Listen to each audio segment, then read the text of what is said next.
মিম সাকিন হলো মিম অক্ষরের উপরে সাকিন। মিম সাকিন হলো মিম অক্ষরের উপরে সাকিন। সাকিন। সাকিন। যদি আমরা বলি নুন সাকিন তাহলে কি হবে? নুনের নুনের উপরে উপরে সাকিন। নুন সাকিন। অক্ষরের উপরে সাকিন। জি। তা কোরআনুল কারিমে মিম অক্ষরের উপরে সাকিন অনেক জায়গাতে আছে। প্রায় 500 জায়গাতে মিম অক্ষরের উপরে সাকিন আছে কোরআনুল কারিমে। আর কোরআনুল কারিমের মোট পৃষ্ঠা সংখ্যা 608, এরকম 7 বা 8 এরকম হবে। তার মানে দেখা যাচ্ছে প্রায় প্রতিটা পৃষ্ঠায়, কিছু পৃষ্ঠা বাদ দিয়ে দিয়ে প্রতিটা পৃষ্ঠায় মিম সাকিন আছেই। তা যত জায়গাতে মিম অক্ষরে সাকিন থাকবে ওই জায়গাগুলোতে অবস্থা ভেদে 3 ভাবে পড়তে হবে। যে কোনো একভাবে, 3 ভাবে কোনো একভাবে যে সেটাকে কোনো পড়তে হবে। এই যে যে 3 ভাবে পড়া, এই 3 ভাবে পড়ার প্রথম এক নিয়ম হচ্ছে ইকফা। শাব্দিক অর্থ মনে রাখতে পারলে সুবিধা হলো, আপনি সহজে মনে রাখতে পারবেন আর কি নিয়মটা। ইকফা শব্দের অর্থ হলো গোপন করা। ইকফা অর্থ হলো গোপন করা। আর একটা জিনিস মনে রাখবেন, ইকফা যেখানে গোপন করা হয় সেখানেই কিন্তু গুনাহ হয়। যেখানে গোপন করা হয় সেখানে কি হয়? গুনাহ হয়। গুনাহ। গোপন মানেই হলো গুনাহ, স্পষ্ট মানেই হলো গুনাহ ছাড়া। বুঝেছেন? গোপন জি। যেখানে থাকবে, গোপনীয়তা যেখানে থাকবে সেটাতেই কি আছে? গুনাহ আছে। আর যেখানে স্পষ্ট যেটা, সেটা হলো গুনাহ নাই। তাহলে ইকফা কখন হবে? যখন আমরা দেখব যে মিম অক্ষরের সাকিন আছে, এখানে খেয়াল করেন, তার পরেই বা অক্ষর আছে। তাহলে মিম জি। সাকিন তারপরে যদি বা আসে তাহলে ওই মিমকে গুণনা করে পড়তে হবে। তাহলে কি বললাম? মিম সাকিনের পরে যদি বা অক্ষর আসে তাহলে ওই মিমকে গুণনা সহ পূর্ণ করে পড়তে পড়তে হবে। যেমন দেখেন এখানে পড়তে। ইয়াইজুকুম বিহি, এই যে যে কুম বলে অপেক্ষা করলাম, স্টে করলাম, এটাই হচ্ছে গুন্না। আর যদি আমি এভাবে পড়তাম ইয়াইজুকুম বিহি, তাহলে কিন্তু গুন্না হতো না। ঠিক না? তাহলে আমার সাথে বলবেন ইয়াইজুকুম বিহি। ইয়াইযুকুম বিহি। তাহলে গুন্নাটা কোথায় হচ্ছে বলেন তো? মিমের উপর। মিমের উপরে। কেন হচ্ছে? তারপরে বা অক্ষর আছে তাই, আর কোনো বা কারণ না। পড়তে আছে। মিম সাকিনের পরে বা অক্ষর আছে, এই জন্য মিমে গুন্না হবে। ওয়াতুযাক্কিহিম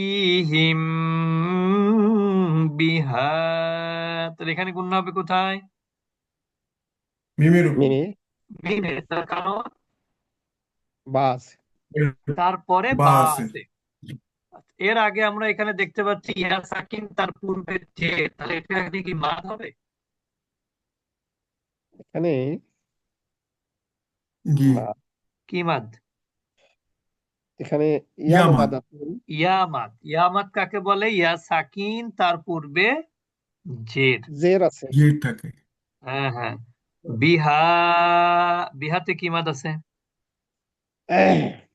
আলিফ মাদ। আলিফ মাদ। তার কারণ আলিফের ডাইনে জবর আছে। জবর তাহলে আছে। ইয়া মাদ হলো এই জন্য যে ইয়া সাকিনের আগে জের, আর এখানে আলিফ মাদ হলো এই জন্য যে যে আলিফের আগে জবর। আহ, তাহলে তার আলিফ আগে চাই জবর, ইয়া যে চাই জের, ওয়াও চাই, ওয়াও কি চাই? জের। পেশ। ওয়াও চাই পেশ। পেশ চায়। হুম। পেশ। আম পেশ। বাঈদুন, সবাই বলি। আম আম বাঈদুন। বাঈদুন। তাহলে এখানে আমে গুন্না হবে, তার কারণ তারপরে বা অক্ষর আছে। আর জি বাঈদুন, স্যার। এখানে কি মাদ? ইয়ামাদ। ইয়া মাদ, ইয়া তার মাদ কারণ ইয়া সাকিন, তার পূর্বে জের আছে। জের আছে। আম বাঈদুন, আম أم বাঈদুন بعيد أم বা'দুহুম بعيد বিবা'দ, بعضهم বা বা'দাহুম বা'দুহুম বিবাদিন। বিবা'দ। হুম। এবার আমরা চলে যাব 2 নাম্বার নিয়মে। তাহলে ইকফা কখন হবে? মিম সাকিনের পরে যদি বা অক্ষর আসে। বা থাকতে মিম بعض বা সাকিনের অক্ষর পরে থাকতে বা হবে আসলে ওই মিমকে গুন্না সহ পড়তে হবে। পড়তে। এরপরে 2 নম্বর নিয়ম হলো ঈদগম। ঈদগম অর্থ হচ্ছে মিলিয়ে পড়া। ঈদগম অর্থ কি? মিলিয়ে পড়া। মিলিয়ে মিলিয়ে পড়া মিলিয়ে পড়ো। কখন মিলাতে হবে? মিম ঈদগাম সাকিনের পরে যখন মিম আসবে। দেখেন এখানে এখানে মিম তাসদীদযুক্ত সাকিন মিম আছে, তারপরে কি আছে? মিম আছে না? জি হুম। মিম আছে। একটা জিনিস মনে মিম রাখবেন, সাকিনের পরে যে ঈদগমের মিম অক্ষরে সাকিন। সবসময় তাসদিদ হয়। ঈদগমের অক্ষরে কি হয় সবসময়? তাসদিদ। তাসদীদ তাসদীদ আর দেখেন এখানে মিমের উপরে সাকিন, আবার পরবর্তী মিমে তাসদিদ, তাহলে কোনটা প্রাধান্য পাবে পড়ার ক্ষেত্রে? তাসদীদ তাসদীদ। তাসদিদ। মিমের তাহলে উপর দেখা যাচ্ছে তাসদীদ। কি আমরা এই সাকিন যুক্ত মিমকে কিন্তু পড়বো না, না পড়ে এই হাটা পরবর্তী মিমকে কানেক্ট করবে। এই হা পরবর্তী মিমকে কানেক্ট করবে, এটাকে বলা হচ্ছে মিলিয়ে পড়া।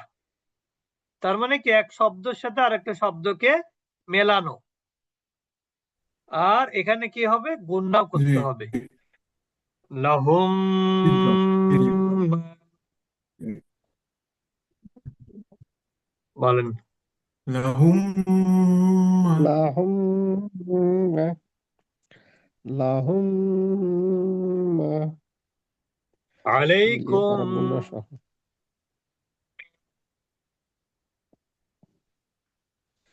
বলেন। আলাইকুম তাহলে এখানে আলাইকুম মিম সাকিনের পরে মিম আসছে, ঠিক না? এখানে মিম সাকিনের পরে আরেকটা মিম জি আসছে, যে মিমটা তাসদিদ যুক্ত। এই জন্য এই কি করা হচ্ছে, এই কাপটা পরবর্তী মিমকে কানেক্ট করতেছে, ঠিক না? জি হুম। জি এবং এখানে গুণনাও হচ্ছে। ইয়াতিকুম মাসালু, বলেন। ইয়াতিকুম মাসালু মাসালু মাসালু, ইয়াতিকুম মাসালু বলেন। ইয়াতিকুম ইয়াতিকুম মাসালু মাসালু ফামিনহুম, ফা-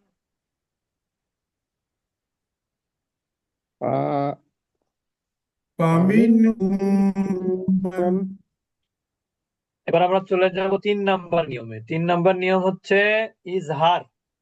ইজহার অর্থ কি? স্পষ্ট করা। তাহলে যেখানে স্পষ্টের ব্যাপার আছে সেখানে কি হবে না? স্পষ্ট গুণনা হবে না। যেখানে স্পষ্ট সেখানে কি গুণা নাই? হবে না। গুণনা নাই। যেখানে গুণা হবে না। স্পষ্ট সেখানে গুণা নাই। গুণনা নাই। তাহলে আমরা দেখলাম গুণা ইকফা কখন হয়? মিম সাকিনের পরে বা আসলে ইকফা হয়। আর এদগম কখন হয়? বাস মিম হলে। মিম সাকিনের পরে মিম মিম সাকিনের হলে পরে মিম ইদগম। আসলে হ্যাঁ, হ্যাঁ। আর ইদগমের অক্ষরের মিম উপরে কি মিম থাকবে তাসদীদ বলেছি? থাকতে হবে। তাসদিদ থাকবে। তাসদীদ দিতে হবে। তাহলে বা তাসদীদ থাকবে। এবং তাসদীদ মিম ছাড়া বাকি থাকে কয়টা অক্ষর? 26টি। 26টা। এই 26টা অক্ষর যদি মিম সাকিনের পরে আসে, জি 26টার কোনো একটা, তাহলে সেই মিম সাকিনকে স্পষ্ট করতে হবে, গুণনা করা যাবে না। ও আমার কথা বুঝতে পেরেছেন? যে বা এবং মিম আচ্ছা ছাড়া বুঝতে পেরেছি। বাকি যে জি 26টি অক্ষর আছে, এই 26টি অক্ষরের কোনো একটি অক্ষর যদি জি মিম সাকিনের পরে আসে, তাহলে কি করতে হবে? ওই মিম সাকিনকে স্পষ্ট করে পড়তে হবে, গুণনা কষ্ট করা করে পড়তে যাবে হবে। না। ক্লিয়ার? জি, জি, জি। আচ্ছা, এবার আমরা চলে যাব জি উদাহরণে। যেমন দেখেন, عليهم ولا الضالين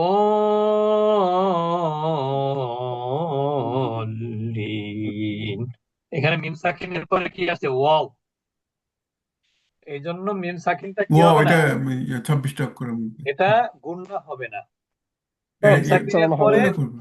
হ্যাঁ হ্যাঁ হ্যাঁ মিম সাকিনের পরে ওয়াও আসার কারণে এখানে গুণনা হবে না গুণা হবে না। বুঝতে পেরেছেন যেখানে ওয়াও আছে। হ্যাঁ হ্যাঁ কারণ বা এবং মিম ছাড়া বাকি যে কোনো অক্ষর আসলেই ওই মিমটাকে স্পষ্ট করে পড়তে হবে এখানে কোনো প্রকার গুণনা হবে না আবার এই যে দলিনটা কি মাদ বলেন তো দলিল এটা তো এর মধ্যে লাজিম। মাদ্দে লাজিম মাশাআল্লাহ এই দল আলিফ মাদের পরের অক্ষরে একই শব্দের মধ্যে কি আছে তাসদিদ আছে তাসদিদ। হ্যাঁ তাসদিদ। আমরা কি বলেছিলাম যে একই শব্দের মধ্যে বেসিক মাদের পরে তাসদিদ অথবা সাকিন হলে সেইটাকে যদি মাদ্দে তাসদিদ লাজিম বলে দিলে সেটা আর মাদ্দে লাজিম কয় আলিফ মাদ 4 আলিফ মাদ 4 আলিফ মাদ। আমরা আবার 4 বলি আলিফ। عليهم ولا الضالين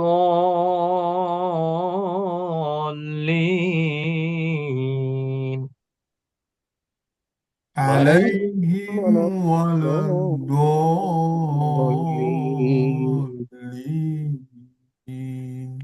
هم فيها هم فيها তাহলে এখানে মিম সাকিনের পরে কি অক্ষর আসলো ফা ফা ফাটা হলো ইজহারের অক্ষর এই জন্য এখানে মিম সাকিনটাকে স্পষ্ট করে পড়লাম কোনো প্রকার গুণনা করলাম না আচ্ছা তাহলে আমরা তো মোটামুটি বুঝতে পারলাম যে মিম সাকিনে 3টা নিয়ম প্রথম হচ্ছে ইকফা ইকফার অক্ষর হলো একটি সেটা হলো বা মিম সাকিনের পরে যদি বা অক্ষর আসে তাহলে মিম ওই তাসদিদ মিমকে গুণনা সহ পড়তে হয় ইকফা মানে হলো গোপন করা স্পষ্ট করে ঠিক না না ইকফা মানে কি গোপন করা আর গুণনা করা এরপরে গুণনা আমরা করা বলেছি ইদগম ইদগম অর্থ হচ্ছে মিলিয়ে পড়া অর্থাৎ মিম সাকিনের পরে মিলিয়ে যদি পড়া। মিম আসে আরেকটা মিম তাহলে ওই সেকেন্ড মিমে একটা তাসদিদ দিয়ে পড়তে ঈদগাম। হবে আর তাসদিদ হলে পূর্বের অক্ষরের আগের অক্ষরের সাথে ওই মিমটাকে কানেক্ট করতে হবে মিমটাকে পড়তে হবে এবং গুণনা সহ পড়তে হবে এটাকে বলা হয় গুণনা সহ মিলিয়ে পড়া এটা হচ্ছে ইদগম তাহলে পড়া। ইকফার অক্ষর বা ইদগমের অক্ষর মিম এই দুইটি অক্ষর ছাড়া বাকি যে 26টি অক্ষর আছে ওই 26টি অক্ষর যদি মিম সাকিনের পরে আসে তাহলে ওই মিম সাকিনকে স্পষ্ট করে গুণনা ছাড়াই পড়তে হয় এটা হলো ইজহার বুঝতে পেরেছেন সবাই তাহলে আমরা এই রেকর্ডটা শুনবো ইনশাল্লাহ রেকর্ড শুনলে দেখবো যে আমরা মনে রাখতে পারবো